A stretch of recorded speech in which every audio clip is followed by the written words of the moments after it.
Okay, I gotta try to record this as quickly as possible while chicken is still in the shot.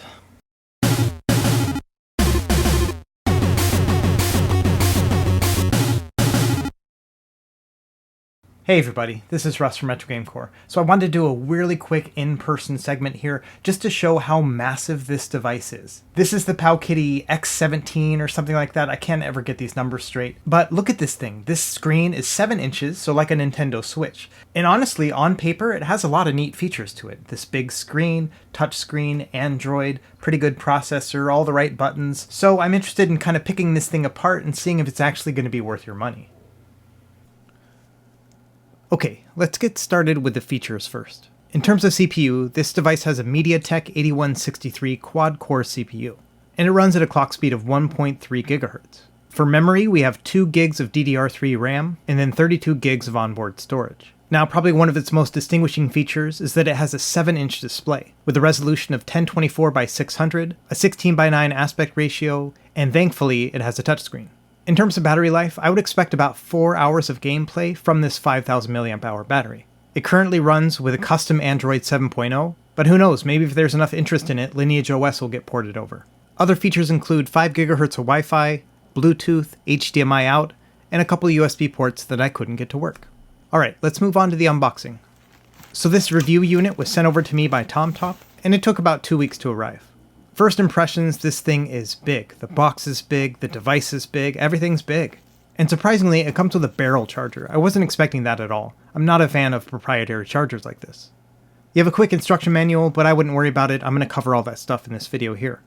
And, moment of truth, here it is. This sucker is big. First thing that stands out to me is this really shiny D-pad. And I'm a fan of circular D-pads. I grew up with a Sega Genesis. But this one feels pretty cheap. It's definitely mushy and unfortunately a little bit squeaky too.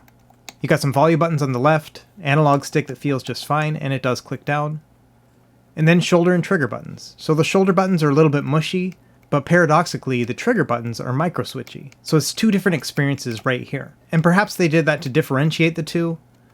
Honestly, I got used to it pretty quick.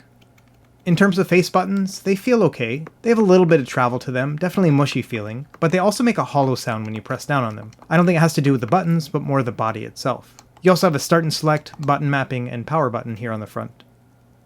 Up top you have 2 USB ports, like I said I couldn't get them to work, an HDMI out that works really well, headphone jack, SD card, charging plug, a micro USB port for both computer interface as well as charging, and then that other USB port.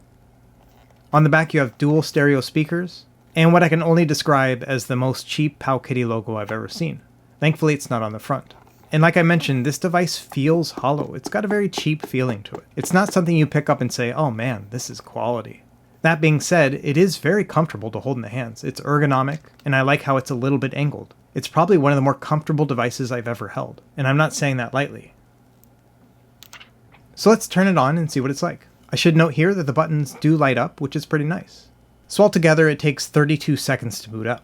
That's not too bad for an Android device, and you may think, well, I'll just put it in sleep mode, but we'll talk more about that later. This is what the interface looks like. It's already preloaded with a bunch of different apps, but definitely has a cheap feel to it just in terms of user interface. You have these various tabs below and just some bare bones apps. Let's talk about weight real quick. 411 grams, that's pretty heavy. Compared to an RGB 10 Max, 219, or even the Model 1 of the PS Vita, 285. The PowKiddy X17 is even heavier than my metal Odrigo Super, which honestly I thought was kind of comically heavy. Probably the best comparison is the original Nintendo Switch. They're about the same weight. The thing is, the PowKiddy X17 is a little bit bigger, and so the weight distribution feels a little bit better, and honestly when I'm holding it on my lap and just playing it while lounging around the couch, it's a relatively pleasant experience. And part of that has to do with those chunky grips that are on each side. Either way, despite being a heavy device, I never found it too heavy. So the main app that they want you to use on this is called Happy Chick. And I've never really experienced this app before, but basically it's a storefront for illegal ROMs. As far as I can tell, the expectation is that you can go in here and download whatever you want. Android games, retro games, all that kind of stuff. If you look at the most popular downloads, you can see things like Super Mario Bros., Super Mario World, things like that.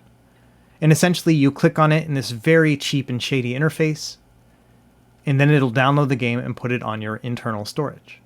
Now the download times are pretty long. And when you start trying to download anything bigger than, say, Super Nintendo, like a Nintendo 64 game, it's kind of comical how long it takes to actually download them. We're talking 5 minutes or so to download an 18 megabyte ROM. But let's leave no stone unturned, let's try out a couple of these and see how they work. So first impressions, there's something going on with these ROMs. You can see here that Mario's silhouette is just a little bit funky looking. There are some settings within here. Honestly, I didn't spend a lot of time with it because I didn't expect to be using this Happy Chick app very long. All the same, these games look pretty good. This 7-inch display is bright and crisp, and it has impressive viewing angles too. And despite having that limited library and the really slow download times, I could see the appeal for somebody if they wanted to just buy this and not have to worry about loading their own ROMs, and if they were okay with some of the hiccups that come with downloading games like this. For example, some of the games might be in Chinese, things like that. Either way, Nintendo, Super Nintendo, Nintendo 64, and even DS seem to play just fine. I didn't download any of the bigger systems because I didn't have the patience to wait for the long download times. One thing to note is that this device is very reflective, and a lot of that comes from the fact that the LCD display is not laminated. There's a good millimeter space between the glass and the display itself, and that's why everything's so reflective, and it does cause some inaccuracies when you're trying to use the touchscreen. Okay, let's actually start loading up our own ROMs and emulators here and see what this baby can do. I'm going to take a 128 gig SD card and plop it right inside and let Android format it. First thing I learned is that putting an SD card in this device is a pain in the butt. You really have to push with your fingernails. The next thing I learned is that it wouldn't read my SD card.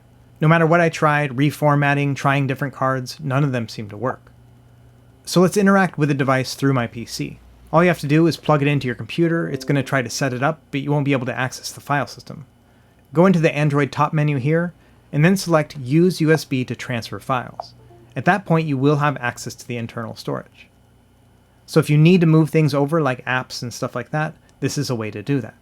For example, if I downloaded some APKs and then I just move them over, all you have to do at that point is just open them up in the Android file system and then install the app right there. And bear in mind that you're going to need apps that are backwards compatible to Android 7. And after you have your apps installed, this is what the interface is going to look like. You can actually choose the tab that you want each app to reside. So for example, you can see I put a bunch of emulators on here and I moved them onto the Games tab. Unfortunately, you can uninstall a lot of apps. For example, this MAME one here on the bottom right, I cannot uninstall that one. Not only that, I can't even move it from where it is. Either way, we're a little bit closer to having this device set up in a way that I would prefer, so let's keep going, see what else we can do. So after a bunch of trial and error, I figured out that the SD card needs to be formatted to FAT32 in order to work. So I'll leave a link in the video description to the FAT32 formatter, but all you have to do is format your SD card to this and then it's going to read perfectly. From there, you're going to be able to see your SD card when you connect to your computer. And first thing you want to do is probably move over a bunch of games. So I'm going to make a new folder here, call it Games, and then I'm just going to start moving over my games and BIOS files. Now if you move them over via the USB connection, you can see here it's pretty slow. Alternatively, you can just take the SD card out of the device and then just transfer them directly onto the SD card. That's what I ended up doing, and it was about twice as fast as doing it through USB. So after I finished transferring everything over, I ended up going to bed for the night, putting the device in sleep, and then coming back the next morning. And you can see here it came back with 3% battery life when it was at about 90% previously, which leads me to think that sleep is not a reliable function on this device. So for a lot of this footage here, I'm just going to keep it plugged in. So yeah, check this out. I can't uninstall this MAME app, I can't even move it. But overall, this is kind of the interface that you're going to be used to unless you want to make some drastic changes. For example, one of my favorites is the ATV Launcher Pro. But unfortunately, when you boot this up, it actually doesn't work. So the only thing I could find in terms of changing the home layout was to actually go into the settings, search for the word Home App, and then within there, there's another option called Launcher 3. And then when you go back to the main interface, you can see it basically behaves like a tablet. To me, this is a lot better. The only problem with this is that when you restart the machine, it's going to go back to that previous interface. So you have to do this every time, as far as I can tell. Regardless, this is how I organize my apps. I have the emulators up top, and then a couple of Android games and apps. So let's start testing some of these out, and we'll start with RetroArch. Now I've already set up a lot of the interface here. I've changed the menu driver so it has a different theme, but one of the biggest things is you need to make sure you map all of your controls within the input setting. Just make sure you go in here, choose Set All Controls, and then map every single button. After that, save your controller profile and you'll be good to go. I've also set up some playlists here, very typical RetroArch stuff, but I kept it to 8-bit and 16-bit systems for the most part. So let's test those out. So right out the gate, Nintendo is actually very impressive. It looks really good on the 7-inch display, and I didn't have to do any sort of settings changes. This is exactly what it looks like. It's not integer scaled, but honestly it's pretty close just right out of the box. Things like Game Boy, Game Boy Color, they play really well. And again, they look really good on this screen. Probably the best handheld system is actually Game Boy Advance, and that's because its 3:2 aspect ratio looks really good on this 16:9 display. And I love how blown up everything is in this 7-inch screen. I would definitely say that Game Boy Advance was one of the highlights of this system. Now another highlight was Super Nintendo. I threw everything I could at this system and it played everything flawlessly just using the default SNES current core. Star Fox, Final Fantasy III, and even Super Mario World 2 all played without a hitch. And having spent so much time with devices like the RG351P, this was really impressive to me because you have to do a lot of fiddling to get all the Super Nintendo games to work on that device. And this one just works naturally. Now like I mentioned before, it doesn't have perfectly square pixels. It's pretty close, but not quite there. Now you could go into the video settings and turn on integer scaling, but as you can see, the screen gets pretty small that way. Also, I found that the shaders didn't work very well. Instead, I would recommend using bilinear filtering and then a normal 2x filter. That's going to give you perfect pixels and a full screen. This is the same trick that I use on the PS Vita and it works really well here. Now, just like Super Nintendo, Sega Genesis games play really well. I wasn't expecting anything less, but they do look really nice on this screen. If you haven't figured it out by now, I am actually a pretty big fan of this screen. I really do like it. If this thing was laminated, I'd be shouting from the rooftops about it. But even despite that gap, it's a really good display. Okay, let's give some of the Europeans in the audience some love here. Let's show off some Amiga gameplay. Your standard games like Lotus Turbo Challenge 2 or Turrican 2, these ones play really well. All I really had to do for these is just turn on auto zoom in the RetroArch settings, and other than that, everything looks really good. Now I asked my buddy Emu Chicken from Team Pandori what games would really push this system, and he mentioned Fire and Ice as well as Jim Power. And sure enough, he was right, both of these games do not play very well. Now I'm sure there's things you could do in terms of frame skip and other hacks, but honestly I didn't even try. I just wanted to show off how they work right out of the box. And so I'd say it's a little bit hit or miss with Amiga. So moving over to arcade gameplay, I was really impressed with the performance here. Some of those more troublesome games like Ninja Baseball Batman played really well. And Mortal Kombat played at full speed. Just a quick note here, this game played at 54 frames per second, so this is full speed. Same story with the NBA Jam Tournament Edition, 54 frames, full speed, locked in tight. Overall, I was really impressed with the arcade gameplay within the main cores. Moving over to Final Burn Neo, let's focus on fighting games here. Street Fighter 3 plays perfectly, which means that most of the other ones are going to play well too. And even Street Fighter the movie played nice and smooth.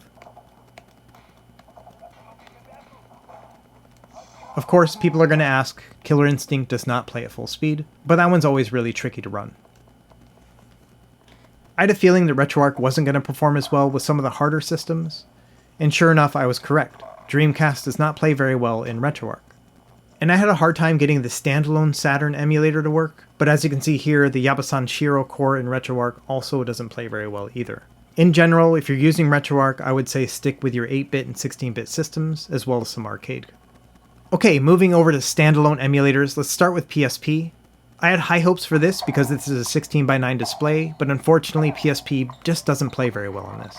For the most part, any of your middle tier games had to be played at 1x resolution with auto frame skip on. And depending on the game, it did use the auto frame skip fairly heavily.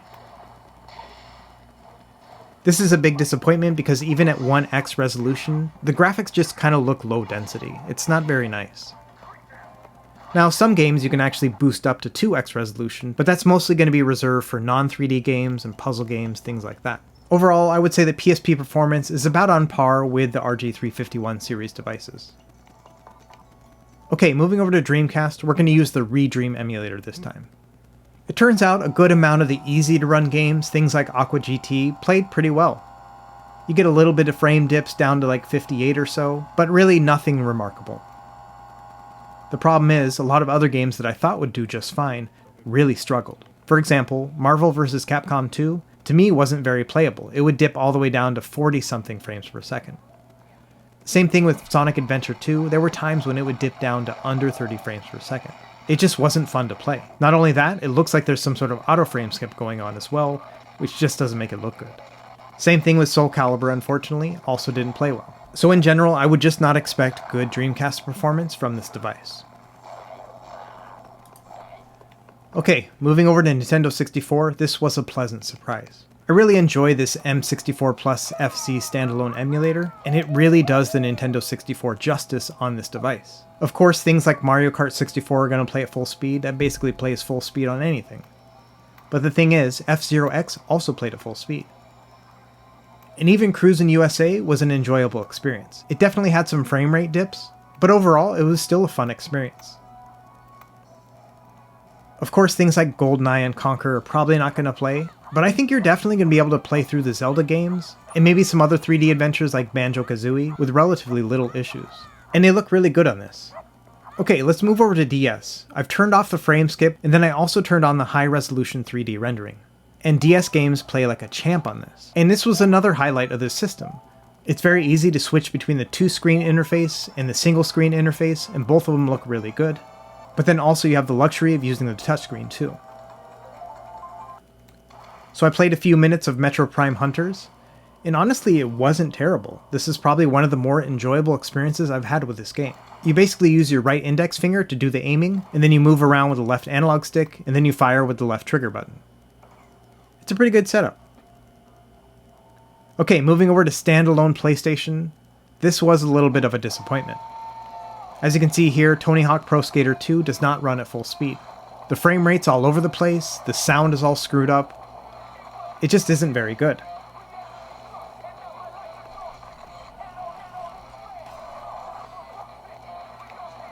I would say about 3/4 of PS1 games played okay. Obviously 2D games like Castlevania Symphony of the Night were going to be fine. But even some 3D games like Crash Team Racing were still a relatively smooth experience. So it's really just going to be hit or miss and trial and error. And of course things like Tekken 3, some of the hardest games to play on this system, are capping out at around 50 frames per second. This is very much so a limited playing experience. Now aside from emulation, you could also sideload Android games. And depending on the game, it's going to play pretty well. Just make sure that you pick APKs that are backwards compatible to Android 7. And also, because this device doesn't have Google Play services, I found that I wasn't able to download specific content. For example, Asphalt 8 here, I could only play the minigame that starts before you actually download the content. So this one's really just limited to this minigame. But overall, Android games that did play were playing relatively well.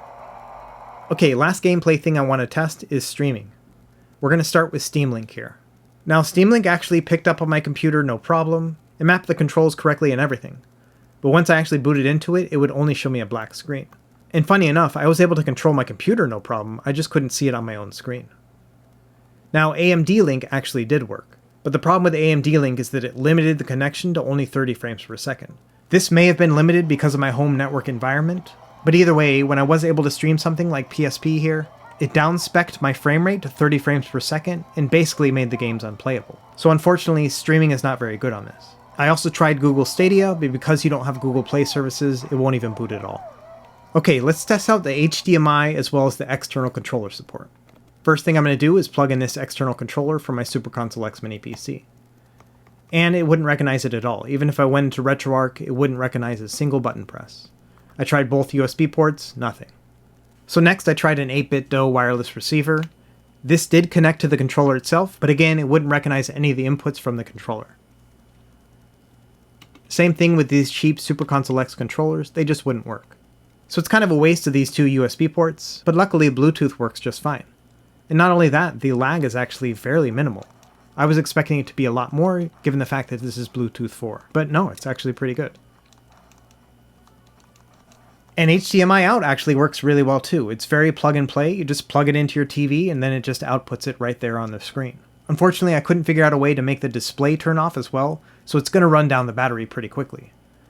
But essentially, you could use this as an impromptu gaming console. Hook up your controller via Bluetooth, plug this into your TV, and all of a sudden you're playing Simpsons Arcade.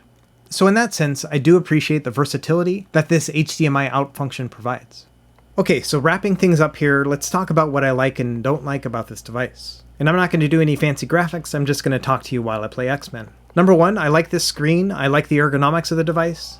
It's a pretty comfortable device to play, and the screen is very impressive. I think in terms of gameplay, you're going to be hooked up with any 16-bit arcade game, Nintendo 64, Nintendo DS, all those play really well. So I think as long as you stick to those systems, you're going to actually be very impressed. This is one of the best experiences I've found for under $200 when it comes to Nintendo 64, and things like Nintendo, Super Nintendo, Game Boy Advance, they're all really impressive on this screen.